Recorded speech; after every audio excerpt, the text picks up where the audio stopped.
Before we begin, support the channel by subscribing and write in the comments where you're watching from. It helps keep these stories alive. Now, here's the truth.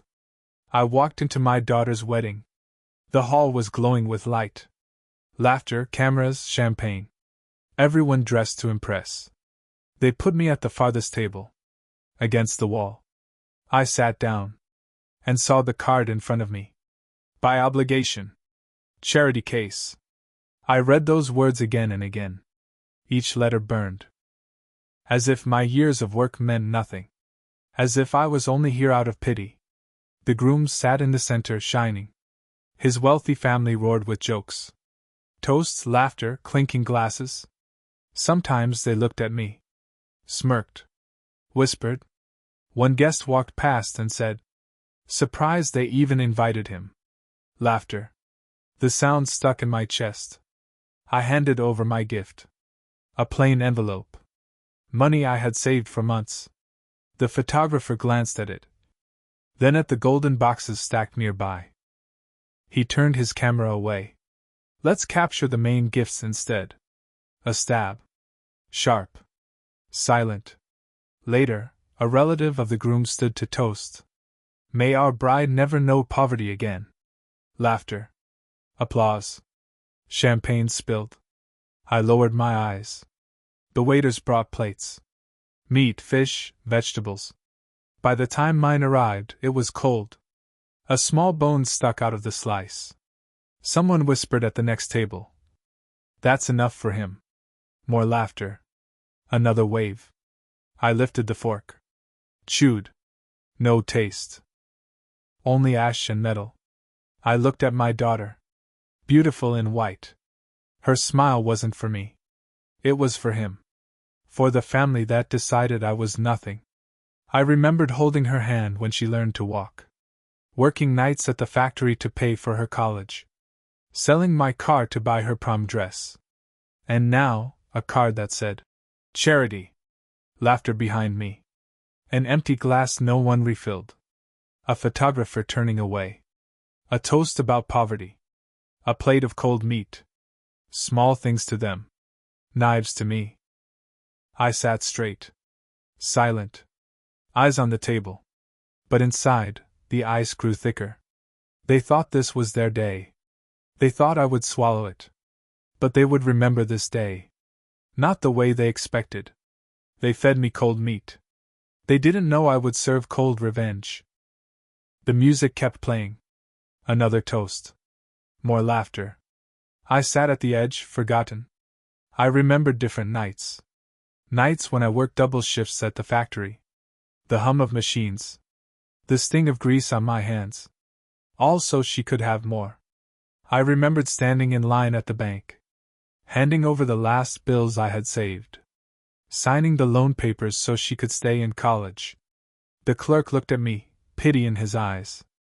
I didn't care. I was doing it for her. I remembered selling my car. It was old, but it was mine. The one I drove her to school in. The one where she learned to steer in an empty lot. I sold it so she could have her prom dress. She cried that night.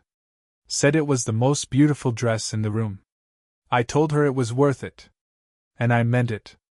All those nights. All those sacrifices. They weren't charity. They were love. But here, in this hall, they rewrote the story. They reduced me to a card on a table. Charity case. By obligation. A relative leaned close. His breath smelled of whiskey. He whispered, don't worry, old man. She doesn't need you anymore. Then he laughed. Walked away.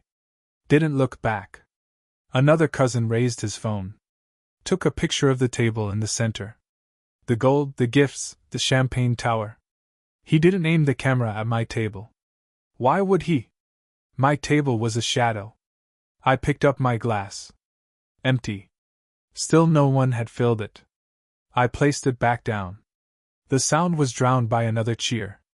I remembered the hospital bill. The night she was sick. I sat in a waiting room, counting crumpled bills. I begged the nurse for more time.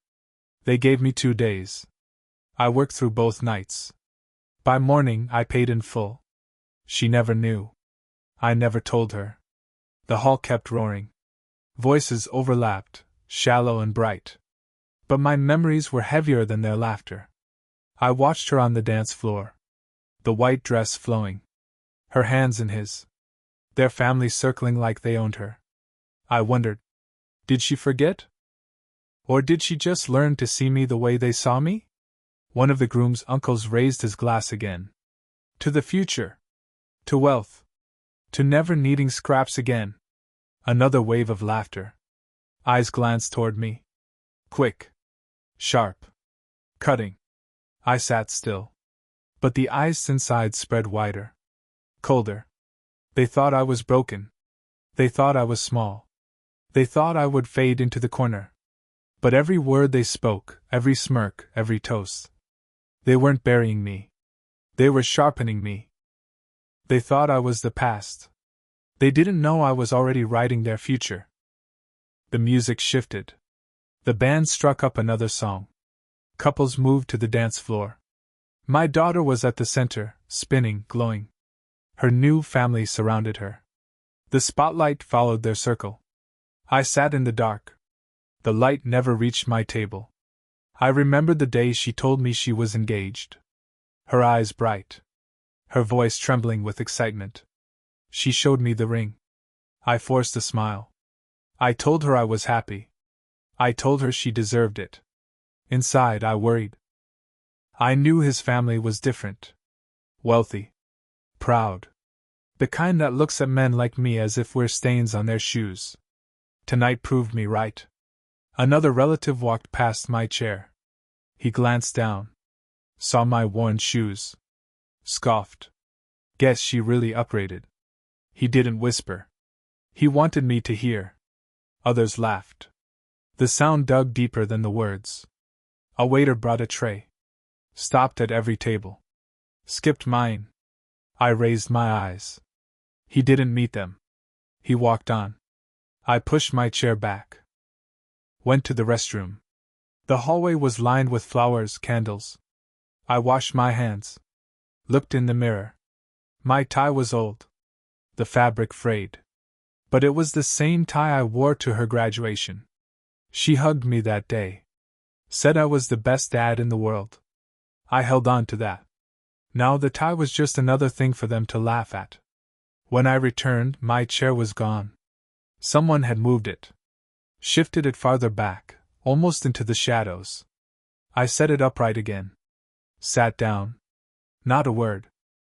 The groom's father raised his voice. Let's hear a toast from the bride's side. Eyes turned to me. Then just as quickly turned away. Her uncles clinked glasses instead. One of them said, "May she always rise above where she came from." More laughter. The words were polite on the surface. But I heard the knife inside them. I remembered nights she cried after exams. I sat with her, made tea, told her she was stronger than she knew. I remembered mornings she left for school, heavy backpack, tired eyes. I walked her to the bus, rain soaking us both. She asked if life would always be hard. I told her no. I told her she'd have better days. Better days. I gave her those days. But tonight they said she rose above me. As if I was dirt. As if I was something to climb out of. I stared at the card on my table again. Charity case. My pulse slowed. Not rage. Not fire. Ice. The groom leaned down to whisper in her ear. I watched her laugh. Her hand touched his arm.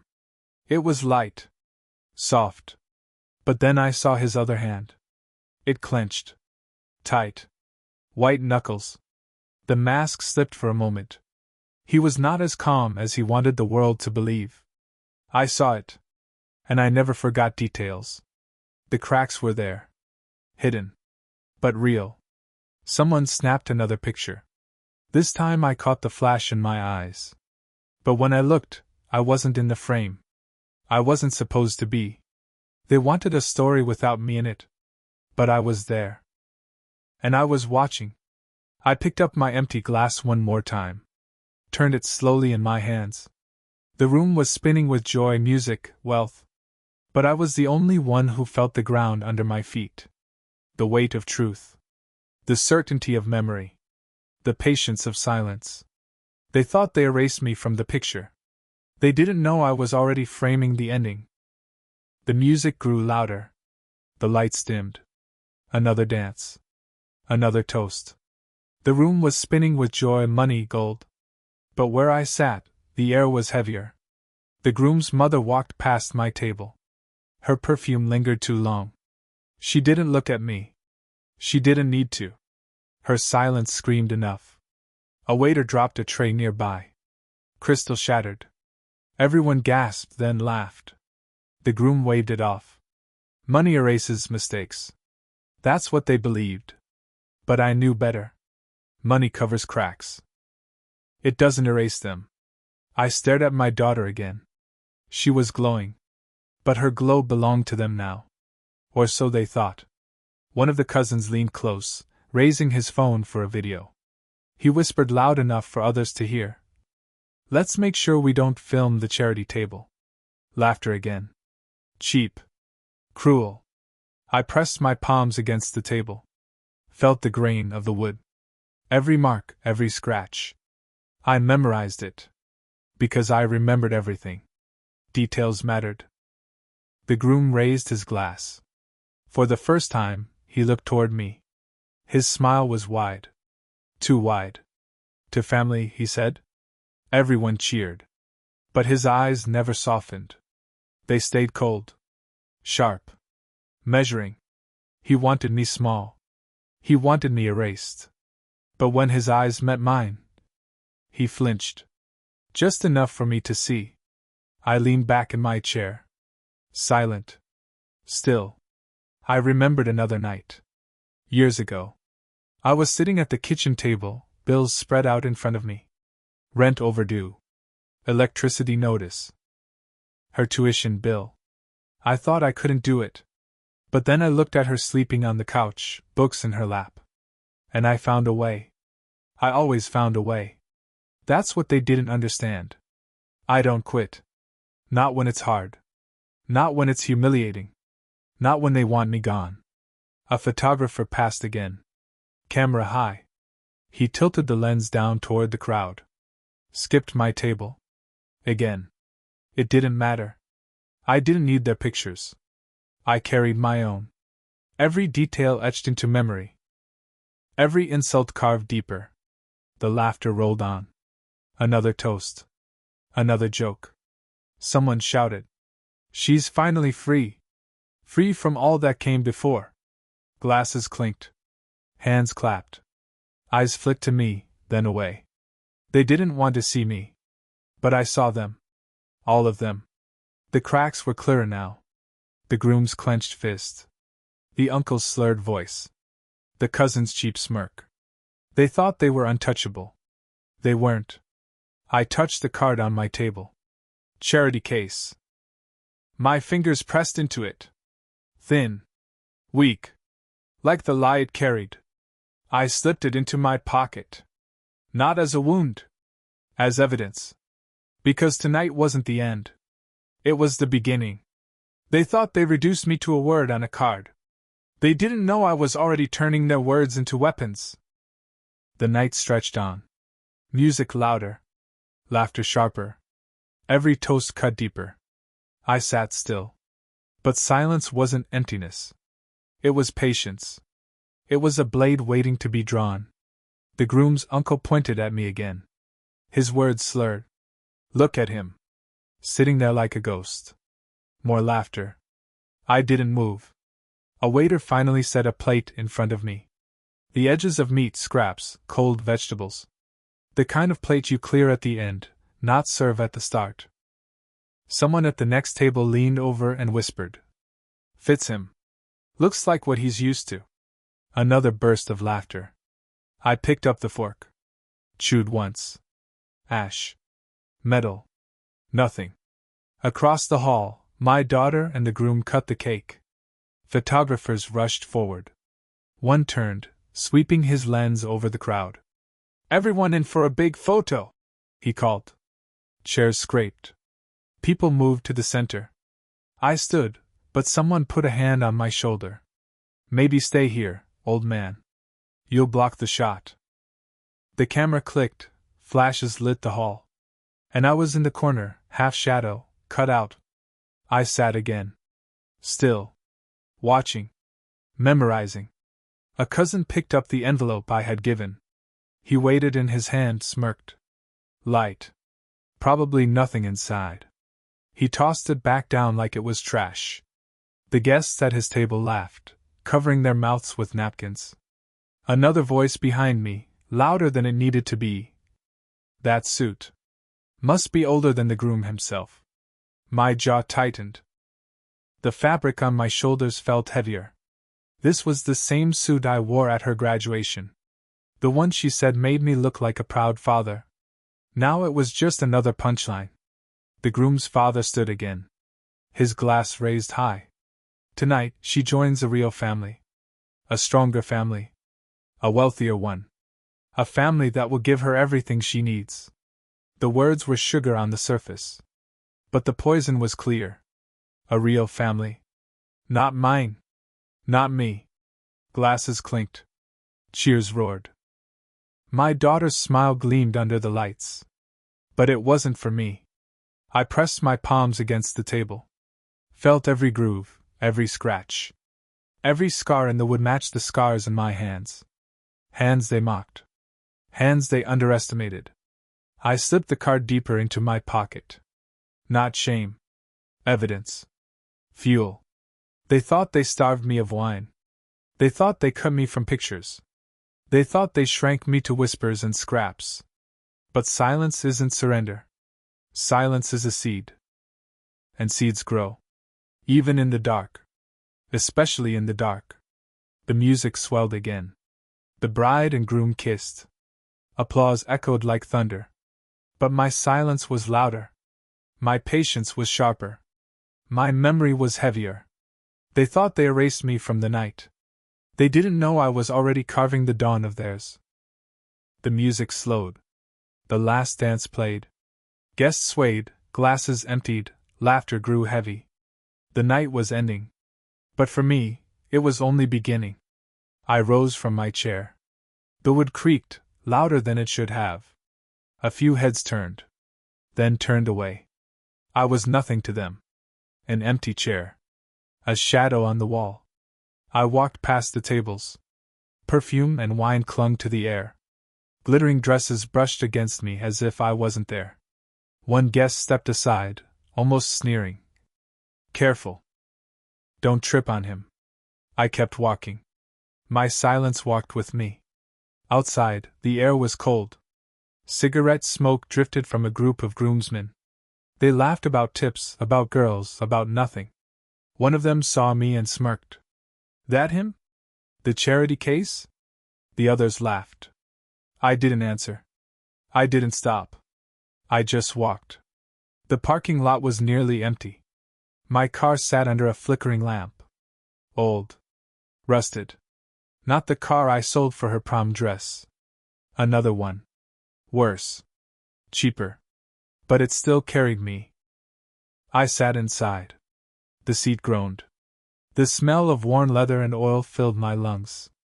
I rested my hands on the wheel. Scarred hands. The same hands they mocked. The same hands that built everything they thought they destroyed. I looked at the card again. Charity case. I unfolded it. Read it under the dim light. Then folded it back. Slipped it into the glove box. Not to hide it. To keep it. Because evidence matters. I pulled out a notebook. Plain. Cheap. Pages lined with faint blue. I wrote down every insult. Every face. Every word. The uncle. The cousin. The photographer. The groom's clenched hand. The toast about a real family. Details mattered. I'd learned that a long time ago. At the factory. At the bank. At the kitchen table. Details build. And details destroy. The pen pressed deep into the page. Each stroke heavier than the last. This wasn't rage. It was record. It was preparation. I remembered nights when I fixed machines with nothing but wire and patience. Everyone else said it couldn't be done. I did it anyway. Because I don't quit. Because I don't stop. Tonight I wasn't quitting. Tonight I wasn't stopping. My phone lit up. The screen cracked, the battery weak. But it worked. I scrolled through numbers. Stopped on one. A lawyer I hadn't called in years. I saved his name long ago. Not because I needed him. Because I knew someday I might. I didn't press call. Not yet. I just stared at the name. Then set the phone down. Patience. Timing. Silence. Those were sharper than rage. Headlights swept across the lot. Guests leaving. Their laughter still echoed. But it was thinner now. Cheaper. Hollow. I sat in the dark. The notebook open. The pen resting. The card folded. The phone waiting. The wedding was over. Their night was done. But mine had only begun. They thought the wedding ended with their laughter. They didn't know my silence had already turned into a plan. Days passed. The wedding was over. But its echo lived inside me. Every whisper. Every laugh. Every toast. Carved deep, sharper than glass. I carried the card in my pocket. Charity case. Thin paper. Heavy weight.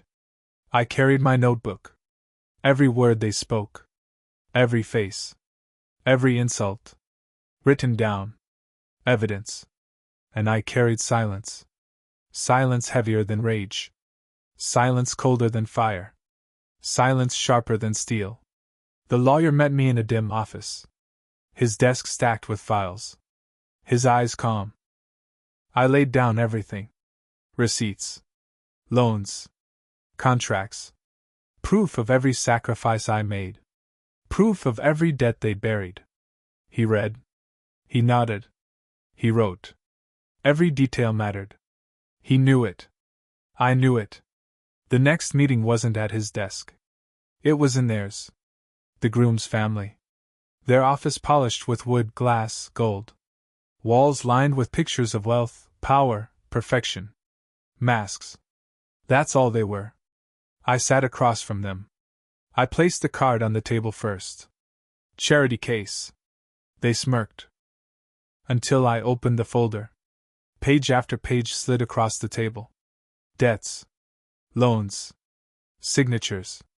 Errors. Numbers they thought hidden. Numbers that tied back to them. The groom's smile cracked first. His fist clenched tight. The father's jaw stiffened. The uncle's laugh died in his throat. I didn't raise my voice. I didn't shout. I didn't need to. The papers spoke louder than rage. The truth weighed more than money. Their empire wasn't untouchable. It was fragile. And I was the one holding the cracks open. They looked at me then. Not with pity. Not with contempt. But with fear. I left the card behind. Not mine anymore. Theirs. I stood. Straight. Silent. My daughter's eyes met mine. For a second, the glow dimmed. For a second, she remembered. The nights I worked. The bills I paid. The car I sold. The man they called Charity. Her lips parted. She wanted to speak. But no sound came. I walked past her. Past the groom. Past the silence that was heavier than applause. Outside, the air was sharp. Cold. Clean. I didn't need their respect. I didn't need their words. I had the truth. And truth was enough. They laughed at me on her wedding night. They were silent when I left. And silence was my victory.